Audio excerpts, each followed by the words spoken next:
ये radio Pakistan podcast है। Radio Pakistan Sargodha से मैं हूं सिफ्तान फरोज। मेरे साथ स्टूडियो इंजीनियर हैं वकार हैदर।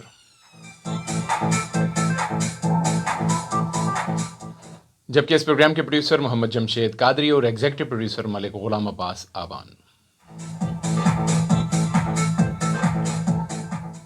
ख़वातीन हज़रात, आप हमारे इस प्रोग्राम के हवाले से बखूबी तौर पर जानते हैं, हमारे प्रोग्राम शाइन सरगोदा की भरपूर कोशिश होती है कि सरगोदा और उसके मज़ाफ़ात में जहाँ कहीं हमारी आवाज़ जाती है, हम आपकी आवाज़ बनते हैं।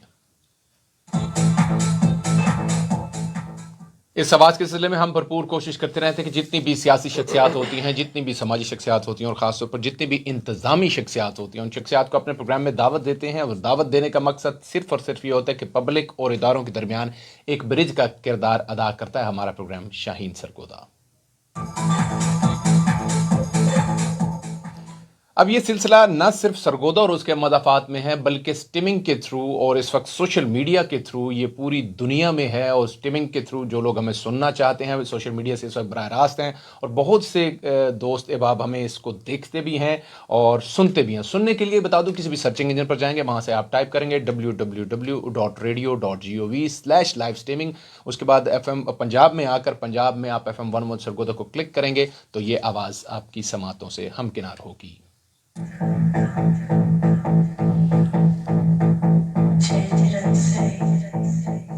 रेडियो पाकिस्तान जिद्दत की जानिब गामजन है। आप प्ले स्टोर पर जाके ऑफिशियल ऐप भी रेडियो पाकिस्तान का डाउनलोड कर सकते हैं। वो डाउनलोड करने के बाद आप किसी भी कोने में दुनिया के जितने भी पाकिस्तान के स्टेशंस हैं वो सुन सकते हैं। आज का प्रोग्राम भी खुसूसी प्रोग्राम है। जैसे कि मैंने कहा कि इदारों के दरमियान एक ब्रिज का किरदार अदा करते हैं। आप अगर हमारे प्रोग्राम का हिस्सा बनना चाहते हैं तो राब्ते के लिए बराह रास्त स्टूडियो के लिए नंबर 0483721102। प्रोग्राम का बाज़ाब्ता आगाज़ करने से कबल आपको तारीख बता दूं कि जनाब 19 तारीख 4 आज हो गई है और चौथा महीना है 2024। जबकि जनाब अगर हम बात करें जुम्मतुल मुबारक, पूरे हफ्ते में सरदार दिन की अहमियत हासिल है जुम्मतुल मुबारक को।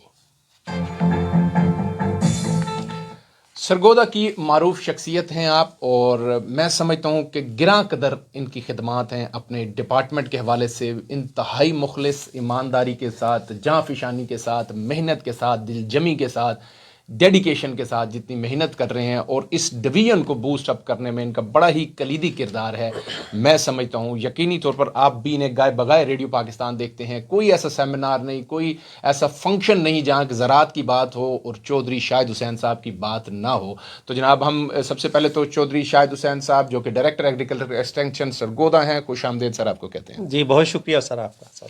सर आज हम खुसूसी तौर पर जो बात करेंगे, यकीनन आए रोज़ किसानों के मुख्तलिफ मौज़ूआत पर हम बात करते रहते हैं, लेकिन आज का जो खुसूसी हमारा प्रोग्राम होगा वो काटन के रेलेवेंट होगा। जो वैसे भी जो हमारा जो लिबास है वो हमारी शान है, और लिबास जो है वो काटन है, यानी कि कपास है। इसको आम अल्फाज में शान लिबास और लिबास कपास। ये बताइएगा सर कि कितनी अहमियत की हामिल है कपास, और क्या आदाफ हैं, क्या तरीक़ाकार है, किस तरीके से लगाई जाती है, ये सारी डिटेल हमारे सुनने वालों को और देखने वालों को बताइएगा। जी बिस्मिल्लाहिर्रहमानिर्रहीम। मैं रेडियो पाकिस्तान का शुक्रगुजार हूँ कि इन्होंने किसानों के साथ मुझे बात करने का मौका दिया। इस तरह का कपास की जो फसल है ये हमारे मुल्क के लिए बहुत ही अहम है जी। ये वो फसल है जिससे हमें नकद रकम हासिल होती है। ठीक। और इससे हमारी जो टेक्सटाइल की इंडस्ट्री है उसको बूस्टअप मिलता है, कीमती ज़री मुबादला हम कमाते हैं। ठीक। और इसके अलावा हमें रोज़गार मिलता है। बनस्पति घी बनाने के लिए इससे हमें आयल मिलता है। और अगर हम बात करें पंजाब की जी, तो जो पाकिस्तान में 70% कपास है वो पंजाब के सूबा में काश्त की जाती है। ठीक। अब हम बात करें सरगोदा डिवीज़न की जी, तो ये मैं समझता हूँ कपास के लिए बहुत ही मौजूद इलाका है। इसमें खसूसी तौर पर हमारा मियाँ वाली और बखर का ज़िला ये बड़े अहम ज़िले हैं, क्योंकि जो बखर और मियाँ वाली का ज़िला है वहाँ ना तो काश्तकारों मक्की काश्त करते हैं, ना ज़्यादा उनके लिए कमाद के लिए पानी है, तो ना ऐसी फसलें हैं कि जहाँ ज़्यादा पानी है। तो कपास की वो फसल है जिसको कम पानी के ज़रिए काश्त किया जा सकता है। ठीक। और जहाँ ये फसलें मिक्स क्रॉप नहीं होती तो ये बात मुशाहदे में आई है कि हमारे मियाँ वाली और बखर की जो काटन है वो कीड़ों मकोड़ों और बीमारियों से कम मुतासर होती है, ठीक। जैसे अल्टीमेटली फार्मर को एक अच्छी जो काटन है वो मिलती है। ठीक। तो पिछले साल जो अगर हम बात करें जी। तो सरगोदा डिवीज़न में 1,32,000 एकड़ का रकबा था। पिछले साल जब हमने कैंपेन शुरू की उसमें गवर्नमेंट पंजाब के तावन से कमिश्नर साहब की ज़ेरे क़यादत तो हमने भरपूर एक कैंपेन की। तो पिछले साल सरगोदा डिवीज़न में 1,32,000 की बजाय 2,05,000 एकड़ रकबा पर कपास काश्त की गई। तो मैं समझता हूँ कि इससे काफ़ी काश्तकारों को एक अच्छी इनकम आई है। ठीक। चौधरी साहब, अभी आपने जिक्र किया कि पंजाब का तकरीबन 70% जो है वो कॉटन पर मुहित है और उसमें सरगोदा डिवीज़न बड़ी अहमियत का हामिल, और ख़ास तौर पर आपने उन अजला की बात की, मियाँ वाली और बखर की, जहाँ पे बड़ी अहमियत है। वजह भी आपने बता दी, पानी और उसकी ज़मीन की साख्त के हवाले से, और ये भी बता दिया कि डिवीज़न का जो था पिछले साल टारगेट रखा गया था वो 1,32,000 था, लेकिन आपने उसको यानी कि लोगों ने भी कुछ लगाया और उसमें आपकी एफर्ट डेफिनेटली शामिल थी, 2,05,000 पर गए। अब बताइएगा कि इस साल का क्या टारगेट सेट किया गया है और किस तरीके से आगे हो, उसकी हम तरीकाकार फिर आपसे समझते हैं। इस साल हमारे सेक्रेटरी एग्रीकल्चर जनाब इफ्तिखार अहमद साहू साहब और हमारे चीफ सेक्रेटरी पंजाब हमारे कमिश्नर साहब ने इसके लिए बाकायदा एक मनज़्ज़म जो है ना एक SOP डिसाइड कर लिए हैं। ठीक है जी। कि पिछले साल की तरह इस साल भी हमने भरपूर पूरे पंजाब में कपास उगानी नहीं है बल्कि उसको बचाना भी है, फी एकड़ बेहतर पैदावार लेनी है। और ख़ुसूसी तौर पर हमारी कोशिश थी कि अगेती जो काश्त है अप्रैल के महीने में वो ज़्यादा की जाए, लेकिन चूँकि हमारे पास वो गंदम लेट हो गई, बाकी फसलें लेट हो गई, तो मैं समझता हूँ कि हमारे सरगोदा डिवीज़न में अगेती काश्त को ज़्यादा स्पेस मौसम की वजह से नहीं मिल सकी। लेकिन ये इस साल है कि अगर हम पंजाब की बात करें तो 40 लाख रकबा है जो पंजाब में काश्त होना है, और इसमें सरगोदा डिवीज़न का जो रकबा है वो 2 लाख एकड़ है। इसमें 1.5 लाख हमारा जो मियाँ वाली में होगा और 40,000 के करीब हमारा जो है वो बखर में होगा, बाकी को 7-8 हज़ार हमारा सरगोदा और 3,000 के करीब हमारा खुशाब डिस्ट्रिक्ट में ये कपास का हमें हदफ दिया गया है, जिसको हम किसान कन्वेंशन करने जा रहे हैं। हमारी गांव किसानों की रहनुमाई के लिए मीटिंग शुरू हो चुकी है। अभी 24 तारीख को हम कलूर कोट में एक बहुत बड़ा किसान कन्वेंशन करने जा रहे हैं, जिसमें हमारे कमिश्नर साहब, डिप्टी कमिश्नर साहब और तकरीबन 300 के करीब फार्मर इलाके के वहाँ पार्टिसिपेट करेंगे। इससे क्या होता है कि हम फार्मर को जो कपास के बीज के हवाले से बातें हैं, उसकी बिजाई का तरीक़ाकार है, उसमें जो अवेलेबिलिटी के मसले हैं वो किसानों के इंशाल्लाह ताला हम उनकी मावनत भी करते हैं, और जो गवर्नमेंट की तरफ से टारगेट दिया जाता है वो हम हासिल करेंगे। बहुत खूब, और यकीनन ये डेडिकेशन है आपकी, और मकसद भी हमारे किसान को खुशहाल करना है, किसान के लिए बेहतर इकदाम उठाने हैं। 2 लाख के करीब टारगेट सेट किया गया है, जो 40 लाख का पंजाब का है, और उसमें से 2 लाख जो हमारा सरगोदा डिवीज़न को होगा, उसमें से 1.5 लाख आपने बताया मियाँ वाली और 40,000 बक्कर, और इसी तरह बाकी अजला की 7,000 जो है सरगोदा और 3,000 जो है खुशाब। आपने बताया कि कलूर कोट में आप करने जा रहे हैं 24 तारीख को, 300 के करीब फार्मर भी उसमें आएंगे। अच्छी बात है, ये इकदाम करने चाहिए। सर, सबसे पहले हम समझ लेते हैं, उसके बाद मसाइल पर भी बात कर लेंगे, लेकिन समझने के लिए बताएं कि ज़मीन की साख्त क्या होनी चाहिए और कब इसको लगाते हैं, कितना बीज लगता है। मैं समझता हूँ कि हमारी सरगोदा डिवीज़न की जितनी ज़मीनें हैं ये कपास के लिए बड़ी मौजू हैं। सिर्फ ज़मीन की तैयारी की ज़रूरत है कि एक तो हमने जहाँ ज़मीनें हमारी सख्त हो चुकी हैं वहाँ हमने गहरा हल ज़रूर चलाना है, ताकि जो हार्ड पैन है, जो पानी जज़ब करने की जो उसकी सलाहियत है वो बेहतर हो सके। तो ये हार्ड पैन चलाने की ज़रूरत है, फिर हमें लेज़र करने की ज़रूरत है, और इसके अलावा मुनासिब उसको जो ज़मीन का हल चलाकर उसको ड्रिल के ज़रिए काश कर लें, उसको हम पटड़ियों पर काश कर सकते हैं। तो ये मैं समझता हूँ कि इसमें बीज जो है ना वो बड़ा कलीदी अहमियत रखता है। हमारे पास इस वक्त जो हमारे ज़री माहिरीन हैं उन्होंने ऐसे बीज की अक़साम तैयार कर दी हैं कपास की जो कि गर्मी को बर्दाश्त करती हैं और उनकी पैदावार बेहतर है, और उसमें जड़ी बूटी मार अद्वियात का इस्तेमाल भी किया जा सकता है।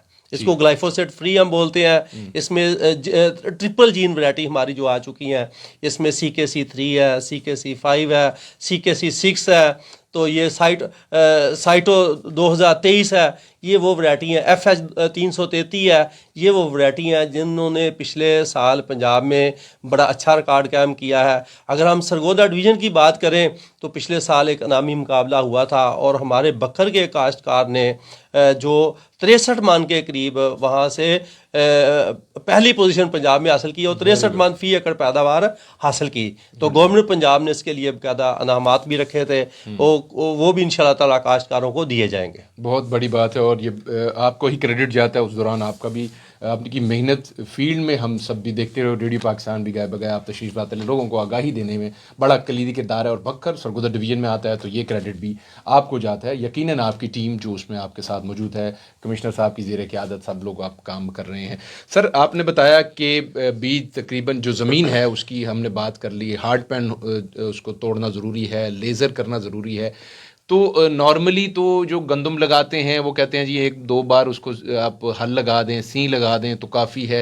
इसके लिए क्या कितनी सही, जितनी ज़मीन अच्छी तैयार करेंगे उसमें जितना रूटर लगाएंगे, जितनी डिस्कें लगाएंगे उतना ही फ़ायदा। थोड़ा किसान जो सुन रहे हैं या देख रहे हैं उनके लिए भी ज़रा हम ये बातें रिपीट कर दें तो ज़्यादा उनका फ़ायदा हो जाए। इसमें मुख्तलिफ ज़मीनों का मैं समझता हूँ मुख्तलिफ से टेक्सचर होता है। Right sir. तो बाद ज़मीनें जहाँ 2 हल चलाकर काम चल जाता है, बाद में 3 हल चलाने की ज़रूरत होती है, फिर स्वागा करने की ज़रूरत होती है, उसको लेवल करने की ज़रूरत होती है। और साथ साथ मैं समझता हूँ फार्मर भाई चूँकि खादों का इस्तेमाल हमने करना है तो ज़मीन का अगर वो तज्जिया करवा लें, एनालिसिस करवा लें। हमारे हर ज़िले में गवर्नमेंट पंजाब की एक लेबार्ट्री है जहाँ पानी भी चेक होता है, जहाँ मिट्टी भी चेक होती है, उसकी मामूली सी फीस होती है।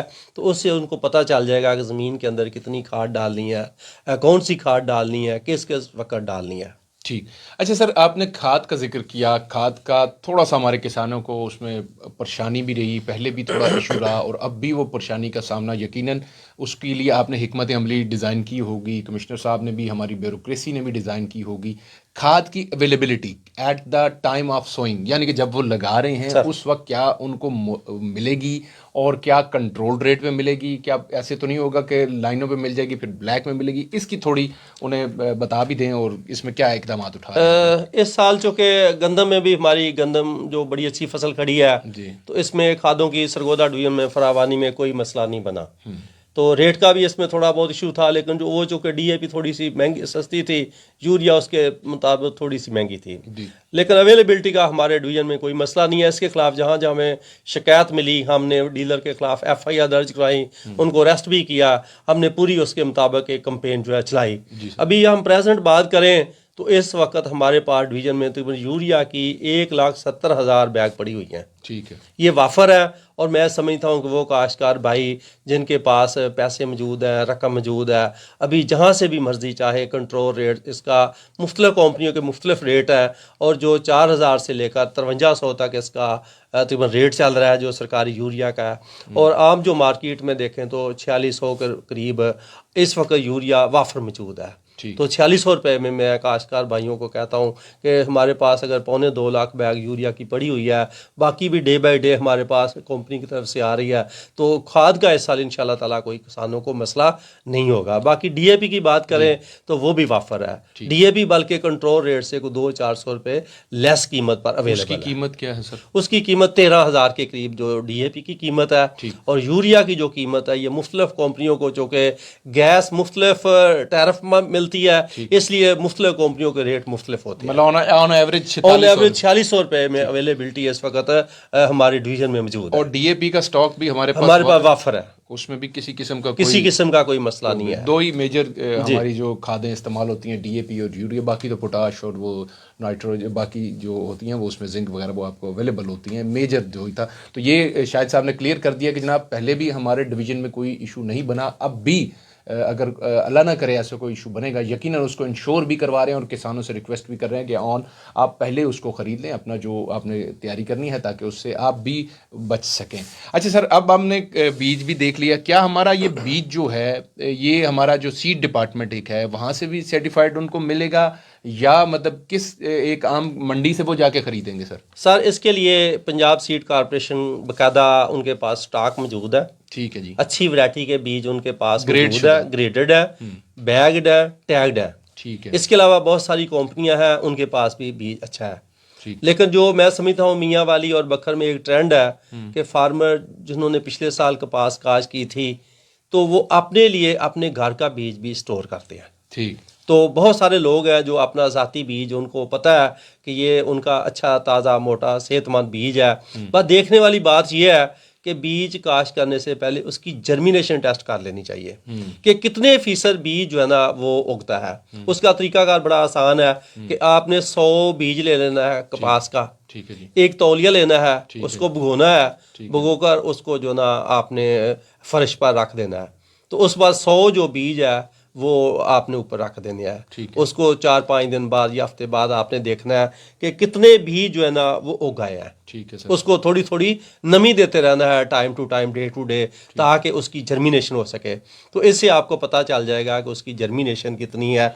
अगर 70% जर्मिनेशन कम है तो फिर आपको बीज की मकदार ज़्यादा करनी पड़ेगी। ठीक। आमतौर पर हम कहते हैं कि 6 से 8 किलोग्राम जो बीज है ये टाइम टू टाइम है। अभी चूँकि हमारी मई में काश्त होने जा रही है तो मई में हमने करना है कि पौधे से पौधे का फासला हमने 6 से 9 इंच रखना है। तो इससे जो हमारे पौधे, ताकि हमने ज़्यादा पौधे लेने हैं, इसमें 23,000, 20 से 23,000 पौधा हम कहते हैं कि एक खेत में हमारा होना चाहिए। ठीक सर। तो दूसरा मैंने ये बात करनी है कि हम कहते हैं कि सिंकर बीज जो वो इस्तेमाल करना है। ठीक। ऐसा कि जो आपने बीज लिया है ना वो पानी में डालना है। ठीक है। पानी में जो ऊपर तारकर ऊपर आ जाता है वो नकारा बीज है। ठीक सर। जो पानी के अंदर डूब जाता है वो कपास का बीज जो होता है उसको हम सिंकर बोलते हैं। वो काश्त के लिए उसकी जर्मिनेशन बेहतर होगी। तो ये हुकूमत पंजाब सीड कॉरपोरेशन और जो बाकी हमारी कंपनियां हैं, हमारे पास इंशाल्लाह तकरीबन कोई 1 लाख के करीब जो बीज के पैकेट है वो मौजूद है। बाकी और भी कंपनियां सप्लाई करेंगी। फार्मर का अपने घर का भी बीज है, उसको एक तो यह है कि सीड ट्रीटमेंट ज़रूर करनी है। मेरा ये देखने में आया है कि हमने उसको फंजीसाइड लगाना है ताकि उसका कोई किसी किस्म की फसल पर बीमारी ना आए। दूसरा हमने उसको जो ना जहर लगानी है। जहर लगाने का मकसद ये होता है, जो हमने इंसेक्टिसाइड लगानी है कि पहले 15-20 दिन कोई भी पौधा रस चूसने वाला वो फसल पर हमला ना करे। पिछले साल हमने देखा था कि फसल अभी उगी थी तो उस पर थ्रिप्स का हमला मियाँ वाली और बखर में शुरू हो गया था। तो थ्रिप्स का हमला फिर हमें अर्ली स्टेज पर हमने अगर स्प्रे शुरू कर दी तो हमारा खर्चा भी बढ़ेगा। तो क्यों ना हम अपनी बीज को जो है वो जहर लगा दें, इंसेक्टिसाइड लगा दें, सीड ट्रीटमेंट वाली दवाई लगा दें, ताकि पहला 1 महीना किसी किस्म का फसल पर स्प्रे करने की ज़रूरत ना पड़े। ठीक हो गया सर, ये बड़ा खूब आपने बता दिया। और उसमें बहुत सी चीज़ें जो हैं, 1 लाख जो बैग आप बता रहे हैं आपके पास मौजूद भी है। और तकरीबन ऑन एवरेज अगर हम नए किसानों के लिए जो भी आपका प्रोग्राम सुनकर इस जानिब राग़िब होना चाह रहे होंगे, कैलकुलेशंस करता है किसान, तो वो क्या ऑन एवरेज उन्हें बैग मिलेगा? क्योंकि हमने यूरिया और DAP की कीमत डिस्कस कर ली। सारे इसमें मुख्तलिफ कंपनियों के मुख्तलिफ रेट है। एवरेज हम कहते हैं 500 से 1000 रुपये kg के हिसाब से इसका जो ना वो मार्केट प्राइस चल रही है। तो इसका मतलब है 2500 से लेकर जो ना 5000 के करीब मुख्तलिफ कंपनियों के मुख्तलिफ रेट हैं। 5000 में बैग भी 5 किलो का मिल जाता है और 2500 में भी अवेलेबल है। सर कई इलाकों में गंदम अगेती लगी हुई थी, वहाँ पे कुछ एरिया में जगह खाली भी होगी। क्या वो अप्रैल में, अब जो तकरीबन हम कह सकते हैं मिड हम अप्रैल में पहुँच चुके हैं और अब अगले मई की जानिब हैं, तो लगा सकते हैं या मई का इंतजार? देखिए सर, इस वक्त तो हमारे जो मौसमी हालात है, अभी भी बारिश का समा है। कल मियाँ वाली बखर में अच्छी खासी बारिश हुई है। तो बेसिकली जो कपास की फसल है ये मौसम से बहुत ज़्यादा जो तल्लक होता है। तो अभी मैं समझता हूँ कि जो हमारा 1 हफ्ता है ये कपास की फसल काश्त में डिले होगी। तो अल्टीमेटली जो सरगोदा डिवीजन में ट्रेंड है, जो देखा जाए तो यहाँ हमारी मई में जो फसल मैक्सिमम काश्त होती है। और मैं काश्तकारों को यही मशवरा दूंगा कि 1 मई से लेकर 20 मई तक या 25 मई तक अगर वो फसल काश्त कर लेते हैं तो वो मैक्सिमम पैदावार लेंगे, उनकी फसल की जर्मिनेशन बेहतर होगी। जब जाकर लेट कर देते हैं फिर हवा गर्म हो जाती है, लू चलती है, तो उससे हमारी जो फसल उगती है तो उगने के फ़ौरन बाद वो मुरझा जाती है। तो जो मई का फर्स्ट 20 दिन है या 25 दिन है ये बहुत इंपॉर्टेंट है। ठीक। वेदर फोरकास्ट वैसे भी अब इंटरनेट का दौर है और हमारे किसान भाइयों को भी, अब जैसे कि चोई साहब भी बता रहे हैं, ये बेहतर है आप वेदर फोरकास्ट को मरूज़ खातिर रखते हुए तभी उसकी सोइंग कीजिए। क्योंकि बाद दफ़ा ये होता है कि लगा लेते हैं और बारिश ऊपर से मुतवक्के होती है, जिस वजह से मसाइल शुरू हो जाते हैं। सर अब आपकी रिकमेंडेशन क्या है कि 1 एकड़ में DAP कितनी उन्हें सोइंग के वक्त डालनी चाहिए कि एक बोरी डालें, 2 डालें, 1.5 डालें, क्या उसका पूरा प्रोसीजर ज़रा खाद का तनासुब बताइए। सर इसमें मैं समझता हूँ कि जो तो हमारी कमज़ोर ज़मीन है जी, उसमें नाइट्रोजन चाहिए 115 किलोग्राम, फास्फोरस चाहिए 45 किलोग्राम, पोटास चाहिए 38 किलोग्राम। ठीक, इसी तरह जो दरमियानी ज़मीन है उसके लिए 100 किलोग्राम नाइट्रोजन है, 40 किलोग्राम फास्फोरस है, 38 किलो पोटाश है। ठीक। जो हमारी सरखेज़ ज़मीनें हैं वहाँ खाद की ज़रूरत कम होगी, 90 किलोग्राम वहाँ नाइट्रोजन की ज़रूरत है, 35 किलोग्राम हमारी फास्फोरस की ज़रूरत है, 38 किलोग्राम हमारी पोटाश की है।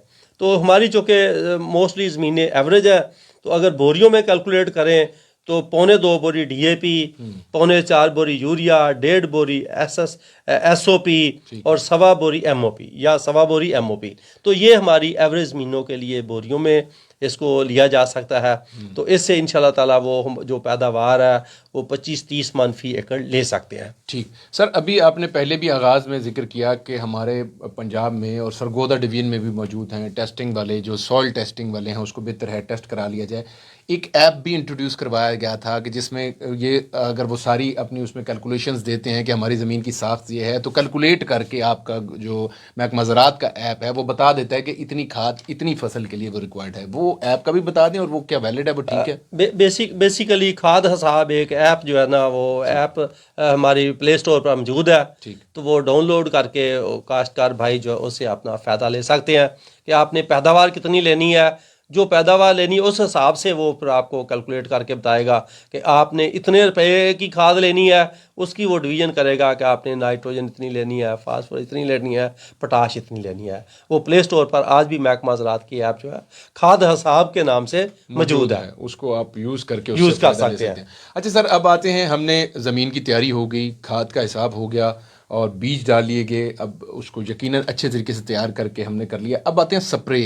ये आपने पहले खूब कहा कि उसको बीज को भिगो के उसको फंजीसाइड और दूसरे मामलात कर ले ताकि वो बच सके और बेहतर उससे 1 महीना उसका अच्छे तरीके से गुजर जाए। लेकिन फिर भी सूरत हाल को देखते हुए वो समझते हैं जड़ी बूटियाँ ज़्यादा हो गई हैं, बाकी मामलात ज़्यादा हो गए हैं या कोई अटैक्स हो रहे हैं, वो कौन कौन से हैं और किस तरीके से उससे बच सकते हैं? सर एक तो मैं काश्तकार भाइयों को ये बताता हूँ कि पिछले साल भी प्रॉब्लम आए हैं कि काश्तकार वो ले लेते हैं सीड, वो कंपनियां कहती हैं कि ये ग्लाइफोसेट फ्री है। फिर वो काश्तकार भाई वो समझते हैं कि इस पर जड़ी बूटी अद्वियात जो है वो हम इस्तेमाल कर सकते हैं। जब वो काश्तकार भाई दवाई इस्तेमाल करते हैं तो उनकी सारी फसल सड़ जाती है। अच्छा। तो इसमें मेरा मशवरा ये है कि आपको जो भी सीड मिले तो आपने जब जड़ी बूटी मार दवाई का स्प्रे करना है तो पहले ट्राई के तौर पर चंद पौधों पर या थोड़े से पोर्शन पर आप स्प्रे करके देख लें जड़ी बूटी मार अद्वियात का, क्या उसने सिर्फ जड़ी बूटी को कंट्रोल किया है या कि फसल को मुतासर किया है। ठीक। इसमें हमने पिछले साल कुछ लोगों को उन पर FIR भी दी गई थी कि जो धोखाधड़ी से बीज फरोख्त करते हैं, वो कहते हैं कि ये ग्लाइफोसेट फ्री है, लेकिन ऐसा नहीं हुआ था। तो मैं समझता हूँ काश्तकार भाइयों के बाद में वो कचहरी में जाना, वो अदालतों में जाना, फिर वो मसलों में पड़ना, तो बेहतर है कि आप जो भी बीज काश्त करें, आपने जब जड़ी बूटी मार स्प्रे करनी है तो पहले कुछ हिस्से पर, उसमें 1 मरला है, आधा मरला है, आप उस दवाई का ट्राई कर लें। अगर तो उसने दवाई ने किया है सिर्फ जड़ी बूटी को कंट्रोल, फसल को नुकसान नहीं दिया, तो आप वो पूरे खेत पर स्प्रे कर दें। अगर नहीं तो फिर आपको चाहिए कि उसको वहाँ जो ना वो दवाई स्प्रे जड़ी बूटी मार ना करें, वहाँ फिर आप गोडी से वो जो जड़ी बूटियाँ उनको रिप्लेस करें।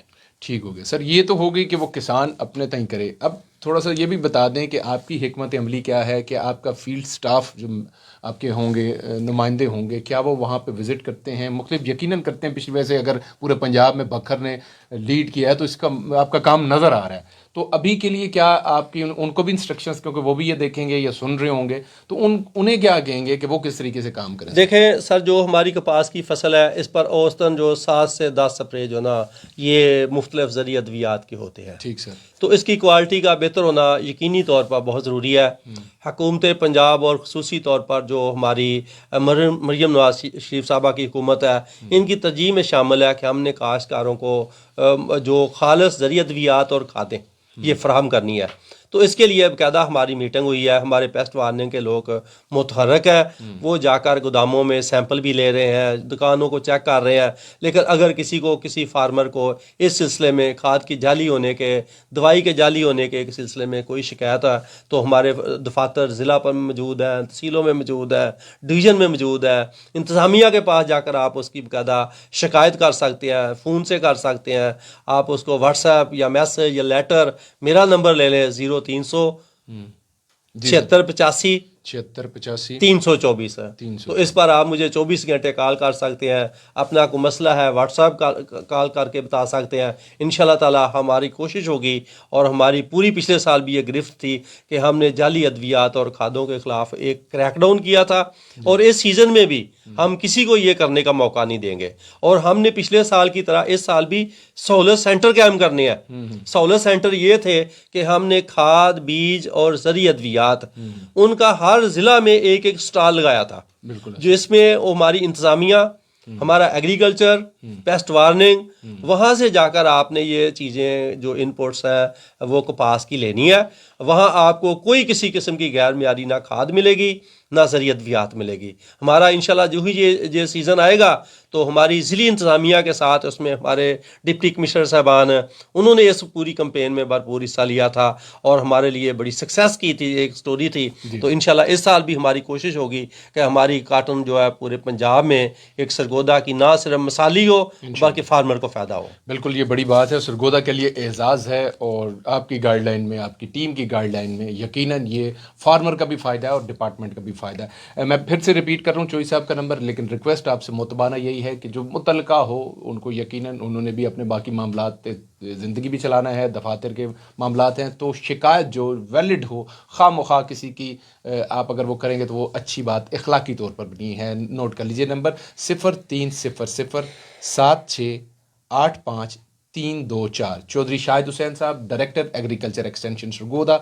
ये उनका नंबर है। पूरे डिवीज़न में अगर आपको किसी जगह पर कोई खाद के हवाले से या किसी किस्म की कोई शिकायत है या इनके फील्ड स्टाफ के हवाले से कोई शिकायत है तो ज़रूर कर सकते हैं। लेकिन बात वही मैं आपसे कह रहा हूँ कि आपने भी एहतियात को मरूज़ खातिर रखना। पर्सनल किसी से आपने उसकी इनात की बिना पर हमें ये चोई साहब को कॉल नहीं करनी। सर, ये हो गया स्प्रे, अब हमने समझ लिया। सर, अगली चीज़ आती है इसकी तैयारी के करीब हम तकरीबन पहुँचने वाले हैं। यकीनन इसका जो टाइम पीरियड है आपने बता दिया कि कितने स्प्रे, इसमें 7 से 10 स्प्रे ओवरऑल इसमें शामिल होते हैं। और एहतियाती तदबीर में कुछ चीज़ ऐसी है कि जो हम यहाँ तक मिस कर दिया हमने, और ये बड़ी ज़रूरी थी कि जो यहाँ पे उसको हमारे फार्मर को अडॉप्ट करनी चाहिए थी। मैं समझता हूँ इस वक्त चूँकि बारिशें हो रही हैं जी, तो हमारा महकमा इरीगेशन के साथ एक कल मीटिंग हुई है। ठीक है। तो हमने सरगोदा में ये डिसाइड किया कि हमारी जितनी नहरें हैं ना, जो इनमें पानी है वो एक दफ़ा फौरी बंद, एक 10 दिन के लिए बंद कर दिया जाए। अच्छा। और यही जो 10 दिन का पानी की हमारी बचत होगी, ये मई के पहले 10 दिन में हमें ज़्यादा पानी दिया जाए। उस वक्त हमारी गंदम की फसल पक्का तैयार हो जाएगी, हार्वेस्टिंग हो जाएगी, फौरी तौर पर काश्तकार भाई जो है ना वो अपनी खेतों को इरीगेट करके अपनी ज़मीन की बर वक्त तैयारी कर लेंगे।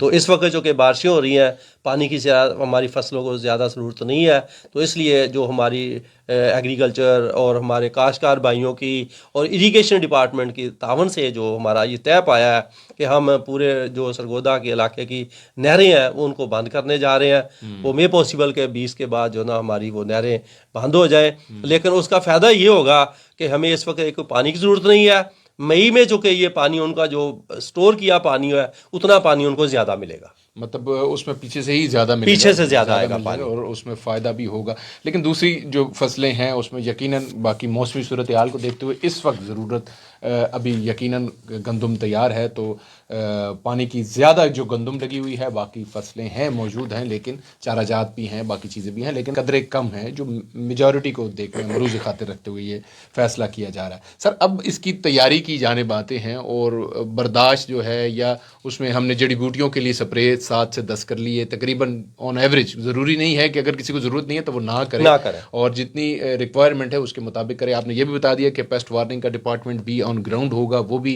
यकीनन सारी चीज़ों को इंश्योर भी कराएंगे, और अद्वियात के हवाले से भी आपने इंश्योर कर दिया। अब अगला स्टेज कौन सी इसमें आती है? सर, इसमें मैं समझता हूँ जब हमने कपास लगा लेते हैं ना जी, उसकी जर्मिनेशन हो जाती है, पौधे उग जाते हैं, तो फिर हमने उसकी थिनिंग करनी होती है। ठीक। जो करीब करीब पौधे होते हैं 6 इंच से करीब करीब उगते हैं उनको हमने अखाड़ना होता है, ठीक है, ताकि पौधों की जो दरमियानी फासला है वो बेहतर हो सके। ठीक। अगर वो आपने पौधे के 6 से 9 इंच बताया। 6 से 9 इंच है, ठीक है। तो अगर हमने वो पौधे करीब करीब होंगे तो पौधे को ज़मीन से पूरी खुराक नहीं मिलेगी, ठीक। पौधे को स्पेस नहीं मिलेगी, तो अल्टीमेटली वहाँ बाद में स्प्रे के मसाइल होंगे, हवा की गुजर का मसला होगा, तो ये हमने थिनिंग करनी है उसकी। ठीक। इसके बाद ऐसा होता है कि हमने देखा है कि कुछ जगह हमारी ड्रिल मशीन है या कुछ भी नाकस होने की वजह से वो मिस हो गए हैं, तो वहाँ हमने उनके नागे फिल करने होते हैं। वो बीज की तो सूरत में बीज के सूरत में हम आप दोबारा जाकर उधर पौधा लगा देंगे तो यकीनी तौर पर वो चंद दिनों के बाद जो है ना वो वहाँ से भी फसल उगाएगी और आपके जो प्लांट पॉपुलेशन है वो पूरी हो जाएगी। 23,000 के तो करीब, 20 से 17 से हमारी औसत होती है 17 से 23,000। जो अगेते काश्त करते हैं वो 17,000 पौधे काफ़ी हैं। जिन्होंने लेट काश्त करनी है उनको यकीनी तौर पर फिर ज़्यादा पौधों की तादाद की ज़रूरत होती है। ठीक ठीक। अच्छा सर, अब टेक्नोलॉजी जैसे जैसे आगे बढ़ रही है इस पे भी एक इंशाल्लाह अलग से प्रोग्राम आपके साथ रखना भी है, क्योंकि हमारे जो हेडक्वार्टर में और ओवरऑल पाकिस्तान में भी क्लाइमेट चेंज के हवाले से दोबारा से एक पूरा प्रोग्राम इस पे करना चाहिए और इंशाल्लाह करेंगे भी सही। लेकिन पर एकड़, क्योंकि अभी हम कपास की बात कर रहे हैं तो उसी के ऊपर फोकस रहते हुए मैं अगर बात करूँ कि पर एकड़ यील्ड बढ़ाना यानी कि फसल इनकम बढ़ाना चाहिए हमारे किसान को, जो आप अब यही बता रहे हैं जिस तरह टिप्स कि अगर उसको थोड़ा सा ड्यूरेशन का भी फ़र्क आने से उसकी औसत में फ़र्क पड़ जाएगा, ये कितनी अहमियत का हामिल है? सर इसमें मैं समझता हूँ कि एक तो जो बर वक्त काश्त होती है इससे यकीनी तौर पर फसल को एक मुनासिब टाइम मिलता है, उसकी वेजिटेटिव ग्रोथ में, उसकी जो हमारी रिप्रोडक्टिव ग्रोथ होती है और उसकी फ्रूटिंग के लिए अच्छा टाइम मिलता है। तो अगर हम मई के महीने में काश्त कर लेते हैं तो ये मेरे ख्याल में बड़ा आइडियल महीना है। दूसरा इसमें देखें कि इसके अंदर जो हमारी इकसाम आ चुकी हैं वो 63 मन तक भी लोगों ने पैदावार ली है। अच्छा। तो इसका जो पिछले साल सरकारी रेट था वो 8500 रुपये हुकूमत पाकिस्तान ने इसका मुकर्रर किया था। ये इसमें पिछले साल चूँकि काफ़ी फ्लैक्चुएशन आती रही है, इसमें ये रेट 7,000 भी रहा है, 8,000 भी रहा है, 10,000 सीज़न में भी रहा है। तो औसतन जो लोगों को तकरीबन 85-8400 8,000 के करीब रेट हर किसान को मिल गया था। तो मैं समझता हूँ कि फार्मर अगर अच्छी पैदावार ले लेता है ना तो वहाँ रेट ज़्यादा मैटर नहीं करता। रेट उस वक्त मैटर करता है कि जब आपकी पैदावार बहुत कम होती है। एक आदमी अगर 30 मन पैदावार ले लेता है तो उसको अगर 8,000 रेट मिल जाता है तो उसके लिए आप कैलकुलेटर कर लें 2,40,000 रुपया है। एक आदमी की पैदावार जो 10 मन है उसको अगर 10,000 भी रेट मिल जाए तो उसका 1 लाख के रुपये है। तो मैं समझता हूँ कि ये जो फ़ी एकड़ पैदावार है और फ़ी एकड़ पैदावार जो लेनी होती है ये मैनेजमेंट के ज़रिए आती है। आपने बीज को जैसे साफ़ लेना है, आपने ज़मीन की अच्छी तैयारी करनी है, सीड ट्रीटमेंट करना है। फसल ये कपास की वो फसल है जिसका आपने हफ्ते में 2 बार मुशाहदा करना है कि वहाँ कोई कीड़ा नहीं है, वहाँ कोई बीमारी नहीं है, और जो उसका बीमारी है या उसका कीड़ा आपने फौरी उसका तदारक करना है। तो इससे आप जो पैदावार जो है वो बेहतर ले सकते हैं। तो मैं समझता हूँ कि हमारे लिए, हमारे मियाँ वाली और बकर के किसानों के लिए, क्योंकि बाकी फसलों में इतना मुनाफा नहीं है, वहाँ पानी नहीं है, तो ये वो फसल है जिनका हमने देखा है कि बड़ी अच्छी हमारी जो साफ़ सुथरी कपास है वो मियाँ वाली और बकर में काश्त होती है। इससे हमारे मुल्क का फ़ायदा है, इससे काश्तकारों का फ़ायदा है। तो इसके काफ़ी मैं समझता हूँ कि हौसला अफजा नताइज में मिले हैं। यकीनन वो हौसला अफजा नताइज मिल रहे हैं और इसी तरह फिर से हम रिपीट इसलिए कर रहे हैं कि जो पोजीशन होल्डर होता है ना कि उसकी बात करनी चाहिए, बार बार करनी चाहिए, और वही कोट करते हैं लोग, हर जगह पे होती है। और हमारा बकर अगर उसमें, और चॉइस आपकी यकीनन उसमें पूरी टीम की मैनेजमेंट शामिल थी, पूरे पंजाब में उसने लीड किया, तो हमें इस पर प्राउड भी है। और इंशाल्लाह इस बार भी ये टाइटल सरगोदा डिवीज़न के पास रहेगा। हम दुआ गो हैं, बाकी आप सब की एफर्ट किसानों की उसमें भी रंग लाएगी। बाकी सोशल मीडिया पे आप पूरी दुनिया में हमें देख रहे हैं, जहाँ कहीं ये किसान हमारा प्रोग्राम देख रहे हैं तो उनके लिए भी ये इंस्ट्रक्शंस है। बाकी ज़ाहिरी बात है साख देखते हुए, मौसम देखते हुए, क्योंकि ये सिंध में भी लोग हमें देखते हैं, KPK में भी लोग देखते हैं, और हर जगह पे, बलूचिस्तान में हर जगह पे लोग देखते हैं, ये स्ट्रीमिंग के थ्रू भी सुन रहे होते हैं। तो हर इलाका अपने हिसाब से उसको बेहतर तरीके से उसके स्टेप्स ले सकता है। लेकिन ओवरऑल पंजाब में तकरीबन क्लाइमेट सर ये एक जैसा ही रहता है। सर बर्दाश्त की हम अगर थोड़ी सी बात कर लें तो ये कितने ड्यूरेशन की फसल होती है, कब जाके ये तैयार होती है, और रेट तो आपने बता दिया ऑलमोस्ट, ये रेट के हवाले से भी थोड़ा सा लोगों की रिजर्वेशंस बढ़ी सर रेट इंशाल्लाह ये स्टेबल रहेगा। अच्छा। इस साल चूँकि लोगों ने और फसलों की तरफ चले गए हैं तो पिछले साल की निस्बत इस साल एरिया भी पंजाब में थोड़ा सा कम होगा, तो जो फसल कम होती है अल्टीमेटली उसका रेट ज़्यादा होता है। तो वो 8500 से ये 8500 से बाब जाएगा एवरेज जो है किसान को ये 8500 रुपया मिल जाएगा। तो बाकी मैं समझता हूँ कि आपने काश्तकार भाइयों ने इसमें जड़ी बूटियाँ नहीं होनी देनी, गोडी करनी है, ठीक है।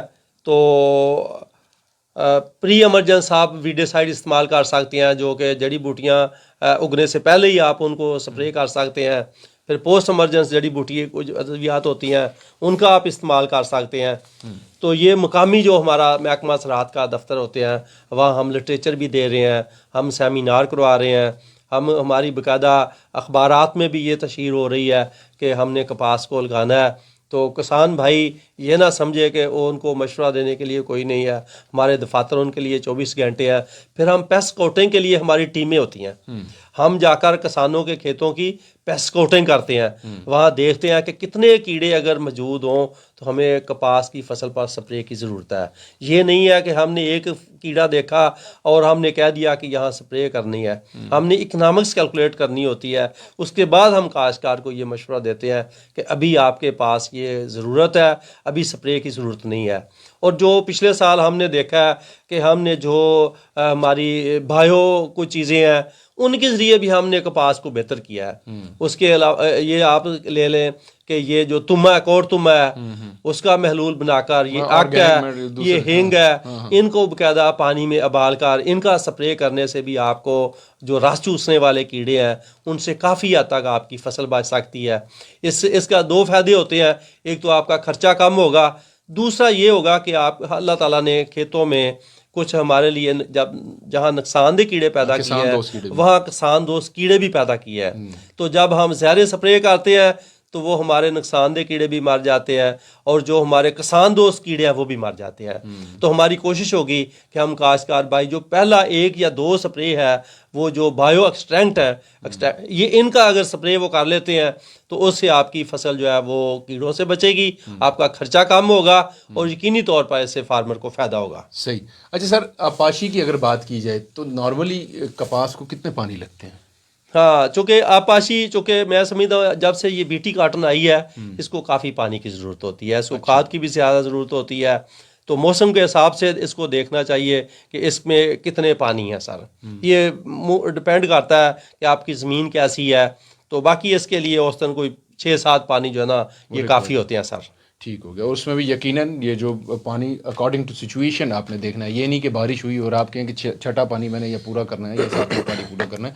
तो अकॉर्डिंग टू सिचुएशन आपने कई चीज़ें फैसले करनी होती हैं। चौधरी साहब की एक बात बड़ी मुझे अच्छी लगी कि मैनेजमेंट, इसी चीज़ को अगर आप मैनेज कर लेंगे अपने एरिए को, अपनी एग्रीकल्चर ज़राअत को, ये एक प्रोफेशन है, इसको बिज़नेस की तरह जब आप करेंगे तो डेफिनेटली ये आपको रिटर्न भी देगी। हाँ, अगर इससे हम दूसरे पैराए में करेंगे, हम कहेंगे नहीं बस ठीक है कुछ चीज़ आ जाएगी तो आ जाएगी, तो फिर वो एवरेज भी वही रहेगी, पर एकड़ यील्ड आपकी वही रहेगी। इसमें देखिए डिपार्टमेंट आपको सपोर्टिव एम पे है, ये मुझे अच्छी बात लगी। बहुत कम डिपार्टमेंट होते हैं वरना साइलेंटली ये भी कहें ठीक है जी हमें तो तनख्वाहें मिल रही हैं, हमें क्या ज़रूरत है फील्ड में जाके काम करने की, लेकिन ये इनकी डेडिकेशन है, ये मोहब्बत है और ये कहते हैं कि रिस्क हलाल कमाना है अपने अहल वयाल के लिए, और इसीलिए यहाँ पे मौजूद भी हैं और डिपार्टमेंट फील्ड में भी जाके काम करने के लिए तैयार है। लेकिन कुछ आपको भी उसमें आगाही होनी चाहिए या बेदार होना है, ये कह सकते हैं, ये बता सकते हैं, लेकिन प्रैक्टिकल आपने करना है। इंस्ट्रक्शंस इनकी होंगी, गाइडलाइन इनकी होगी, लेकिन काम आपने करना है। तो ये सब और कोई ऐसी चीज़ जो हम कपास के हवाले से समझते हों कि जो हम इसमें मिस कर गए हैं, जिस पे बात बड़ी सर देखें जो हमारी कपास है इस पर 2-3 बीमारियां थी, उनका जिक्र करना बहुत ज़रूरी है। ज़रूर। एक तो लीफ कर्ल वायरस थी। ठीक सर। इस पर तो हमारे साइंसदानों ने काफ़ी काम किया है। इसको पत्ता मरोड़ वायरस कहते थे। ठीक सर। तो इससे जो पत्ते वो चोट-मोड़ हो जाते थे तो फसल छोटी रह जाती थी, पैदावार ना होने के बराबर आती थी, हमारी फसल की जो कमी के बायस बनी, ये एक बीमारी थी। ठीक सर। इस पर तो हमारे साइंसदानों ने काबू पा लिया है। पिछले साल हमने देखा है कि हमारे डिवीज़न में कहीं भी इसका जो पत्ता लपेट वायरस का हमला ऐसा ना था कि उसकी पैदावार कम हो सके। लेकिन इसके साथ साथ जो हमारे 2 कीड़े हैं उसमें एक हमारा पिंक बोलवर्म है, गुलाबी सुंडी है, और दूसरा हमारी वाइट फ्लाई है। ये दो वो कीड़े हैं जो कि इस वक्त कपास के लिए चैलेंज है। ठीक। तो हमने जो गुलाबी सुंडी है इसके तदारक की अगर हम बात करें तो मैं समझता हूँ कि काश्तकार भाइयों के डेरों पर जो वो इसकी स्टेक पड़ी होती हैं उनको अगर वो तलफ कर दें, उनके नीचे जो टिंडे होते हैं पिछले साल के जो फसलों के पड़े होते हैं उसके अंदर ये गुलाबी सुंडी के प्यूपे होते हैं, लार्वे होते हैं, बाकियात होते हैं, तो उनको तलफ करने से आपकी जो ना जो ब्रेक हो जाता है तो आप गुलाबी सुंडी से निजात हासिल कर सकते हैं। बाकी इसके लिए सफ़ेद मक्खी है उसको आपने देखना है, बढ़ने नहीं देना। उसको जो ही आप देखें कि सफ़ेद मक्खी का हमला शुरू हो गया है आपने साथ साथ स्प्रे करते रहना है। तो अगर उसका ज़्यादा हमला हो जाए फिर देन फसल जो है आपकी वो काली हो जाएगी, वहाँ एक कॉलोनी बन जाएगी, फिर आपकी फसल जो है ना जब पत्ते काले हो जाएंगे फोटो सेंसर रुक जाएगी तो फिर आपकी पैदावार जो है ना बड़ी बुरी तरह मुतासर होती है। लेकिन जो हमने जो पेस्ट कोटिंग की है, ऑब्ज़र्व किया है, मियाँ वाली बकर में इन कीड़ों का हमला एज़ कम्पेयर टू जनूबी पंजाब बहुत कम है। यही वजह है कि हमारी जो काश्त है यहाँ हमारे काश्तकार को ज़्यादा कीमत मिलती है कपास की बनिस्बतन जनूबी पंजाब के काश्तकारों के। ठीक हो गया सर। अगर हम कैलकुलेशंस की बात करें, आपने सारी डिटेल्स तो बता दी, ऑलरेडी इनकम भी बता दी, तकरीबन 63 मन के करीब हम गए थे पिछली बार जो जिसने पूरे पंजाब में लीड भी ली। ऑन एवरेज इसके ऊपर एक्सपेंस की अगर आप बात कर लें पर एकड़ जो है कितना खर्च आ जाता है? सर ये देखें, पहले तो हम इसकी देखते हैं कि पैदावार जी ये पोटेंशियल है 20 से 30 मन का इधर जो मियाँ वाली बकर में मैं समझता हूँ विद ऑन एवरेज जो हमारा पोटेंशियल है 20 से 25 मन जो है ना आम किसान इसमें आसानी से ले सकता है। ठीक। तो अगर वो गफलत करता है तो फिर उसकी पैदावार 13-14 मन तक आ जाती है। तो अभी इस पर देखें कोई ज़्यादा अखराजात नहीं होते। बीज की आप कीमत निकाल लें कि बीज जो है ना वो 1500 आपने बताया 2500 से लेकर 5000 तक एकड़ का है। फिर हमने इसके लिए अगर 1.5 बोरी या 2 बोरी DAP डालनी है, यूरिया डालनी है, कोई 3-4 बैग है, तो इसके अलावा बाकी कोई स्प्रे करने हैं, तो मैं समझता हूँ इसके अंदर काफ़ी बाकी फसलों के चूँकि वहाँ ये वो एरिया है जहाँ ना तो आप कमाद काश्त कर सकते हैं, ना आप वहाँ जो मकई काश्त कर सकते हैं, ना आप वहाँ कोई ऐसी फसल काश्त कर सकते हैं जिसको ज़्यादा पानी की ज़रूरत है। वहाँ हमने रिप्लेस करना है मूंगी की फसल को। मूंगी की फसल वो फसल है जो कि हमारे वेदर के साथ बहुत डिपेंड करती है। जब बारिशें हो जाती हैं तो मूंगी की फसल खड़ी जो है वो ख़राब हो जाती है। और काश्तकार भाइयों ने पिछले साल काफ़ी एरिया मूंगी का काम किया है, गवारा का एरिया काम किया है, और काश्तकार भाई कपास की तरफ आए हैं। जैसे हमने देखा है कि 1,32,000, फिर 1,80,000, फिर 2,05,000। तो अभी ये साल जो इंशाल्लाह हमारा जो टारगेट मिला है ये हमारी पूरी टीमें हैं, हम किसान के साथ होंगे, इंतज़ामिया साथ होगी। हाँ, जहाँ पानी के मसले होंगे हमारी तरजीह है गवर्नमेंट पंजाब की कि कपास के काश्तकार को पानी बर वक्त देना है। बड़ी बात है और हर हवाले से सपोर्ट की जा रही है। इस टाइम तयन यही है और टारगेट यही है कि हम वो जो टारगेट ख़ास तौर पर पंजाब का है 40 लाख और हमारे डिवीज़न का बीच में 2 लाख उसमें टारगेट है, हम उसको कंप्लीट कर सकें और उसको आप लोगों के ताबुन के साथ, और यकीनन ये फ़ायदा किसानों को भी होगा, उसमें अकेला आप कुछ नहीं कर सकते। सर इसमें अब पेस्ट वार्निंग को भी हमने डिस्कस कर लिया, सारी चीज़ें कर ली। अभी जो किसान आपको सुन रहे हैं या देख रहे हैं कोई ख़ास इनामात के हवाले से उनको खबर देने लगे हैं कुछ आप ऐसा? इसमें देखें पिछले साल भी गवर्नमेंट का ये पूरा प्लान था कि हम फार्मर को अनामात से नवाजेंगे, उसमें कुछ माली मसाइल आए। तो इस साल भी हमारी जो सेक्रेटरी एग्रीकल्चर के साथ मीटिंग हुई है हाई लेवल गवर्नमेंट की, तो गवर्नमेंट ये कोशिश कर रही है कि काश्तकारों को वो जो वादा किया वो अनामात दिए जाए। ठीक हो, क्या पैगाम देंगे सर इस वक्त जो सर इसमें यही मेरा पैगाम है कि हम कपास काश्त करके अपने मुल्क को खुशहाल कर सकते हैं। ठीक, तो अगर कोई उन्हें किसी किस्म की टेक्निकली चीज़ें देखनी पड़ती हैं तो वो आपसे रब्ता करें। आपने जैसे कि बता दिया कि हर जगह पे आपकी टीम मौजूद है। सर हमारी हर जगह पर टीम मौजूद है। हमारे आप तहसील लेवल पर, ज़िला लेवल पर, डिवीज़न लेवल पर हमारे ऑफिसर हैं, पेस्ट वार्निंग है, हमारी इंतज़ामिया मौजूद है। तो हम काश्तकार को कपास के सिलसिले में बिल्कुल उसके फील्ड में जाकर रहनुमाई भी फ्राहम करेंगे, और जब उनके जो मसले होंगे, जो उनकी फ़रोख्त में होंगे, पिछले साल भी डिप्टी कमिश्नर साहबान ने जो जिनर फैक्ट्रियाँ थी उनको कायदा पाबंद किया था कि आपने ये फसल ख़रीदनी है और अच्छे रेट पर ख़रीदनी है। इस साल भी हमारी प्लान होगी कि हम जिनक फैक्ट्री और एप्टमा और सारे स्टेक होल्डर को साथ लेकर एक भरपूर मुहिम चलाएं ताकि ये फार्मर जो फ़ी एकड़ कपास की बेहतर पैदावार ले और हमारे मुल्क में जो सर मुबादला की वाफर हो सके। जी ख़वातीन और हज़रात, आज का ख़ुसूसी प्रोग्राम आपने देखा और सुना। हमारे साथ चौधरी शाहिद हुसैन साहब, डायरेक्टर एग्रीकल्चर एक्सटेंशन मौजूद थे। चौधरी साहब, आपकी रेडियो पाकिस्तान में आमद का बहुत बहुत शुक्रिया। Thank you sir. ख़वातीन और हज़रात, आज के प्रोग्राम बस यहीं तक था। स्टूडियो इंजीनियर मेरे साथ वकार हैदर, इस प्रोग्राम के producer Jamshed Qadri, executive producer Malik Ghulam Abbas Awan और अपने मेज़बान सिप्तेम्बर रोज को इस अपनेपन के साथ इजाज़त दीजिए। जहाँ रहिए खुश रहिए, खुशियाँ बांटते रहिए, अपनों और अपने दुआ का खास ख्याल रखिएगा और प्यारे पाकिस्तान से प्यार रखिएगा। अल्लाह हाफ़िज़।